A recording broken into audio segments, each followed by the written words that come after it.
पश्चिमी उत्तर प्रदेश की राजनीति में शामली विधानसभा सीट हमेशा से सत्ता का रुख तय करने वाली बेहद संवेदनशील और महत्वपूर्ण सीट मानी जाती रही है। लगभग 3.25 लाख मतदाताओं वाली इस सीट का सामाजिक और जातीय ताना बाना बेहद दिलचस्प है।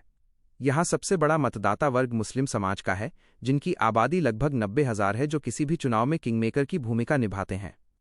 इनके बाद इस जाटलैंड बेल्ट की रीढ़ माने जाने वाले जाट मतदाताओं की संख्या करीब 62,000 है। दलित एससी समाज के यहाँ लगभग 35,000 वोट हैं, जिनमें से अकेले जाटव मतदाता 26,000 के करीब हैं।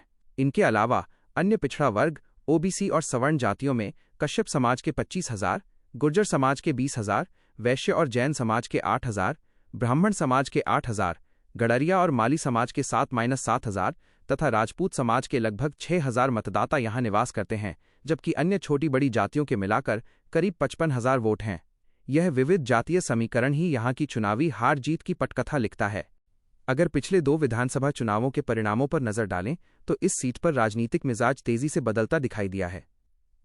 साल 2017 के चुनाव में जब पूरे उत्तर प्रदेश में भारतीय जनता पार्टी की प्रचंड लहर थी, तब बीजेपी के उम्मीदवार तेजेंद्र निर्वाल ने 70,085 वोट हासिल कर ऐतिहासिक जीत दर्ज की थी।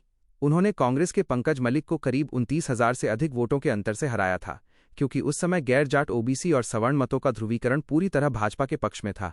हालांकि साल 2022 के चुनाव में किसान आंदोलन के बाद यहां की राजनीतिक जमीन पूरी तरह खिसक गई। समाजवादी पार्टी और राष्ट्रीय लोक दल आरएलडी के गठबंधन के तहत ये सीट आरएलडी के खाते में गई और गठबंधन प्रत्याशी प्रसन्न चौधरी ने 1,03,070 वोट पाकर शानदार जीत दर्ज की। उन्होंने बीजेपी के तेजेंद्र निर्वाल को 7,107 वोटों से शिकस्त दी। 2022 में जाट और मुस्लिम मतों के अभूतपूर्व तालमेल ने बीजेपी के पारंपरिक समीकरण को ध्वस्त कर दिया था, जबकि बहुजन समाज पार्टी बीएसपी को यहां महज 8,183 वोटों से संतोष करना पड़ा था। वर्तमान राजनीतिक परिदृश्य में इस सीट पर बीजेपी, सपा, बसपा और आसपा आजाद समाज पार्टी का प्रभाव बेहद पेचीदा मोड़ पर है।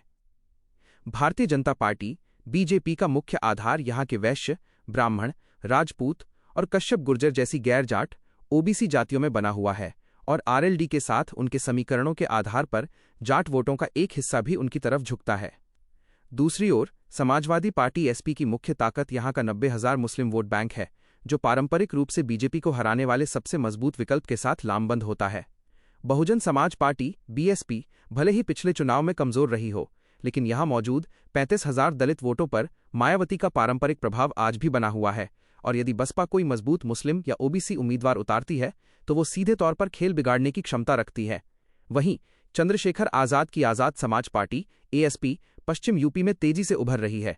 शामली के 26,000 जाटव मतदाताओं और युवा मुस्लिम वोटरों के बीच उनकी बढ़ती पैठ सीधे तौर पर सपा और बसपा के कोर वोट बैंक में सेंध लगा सकती है।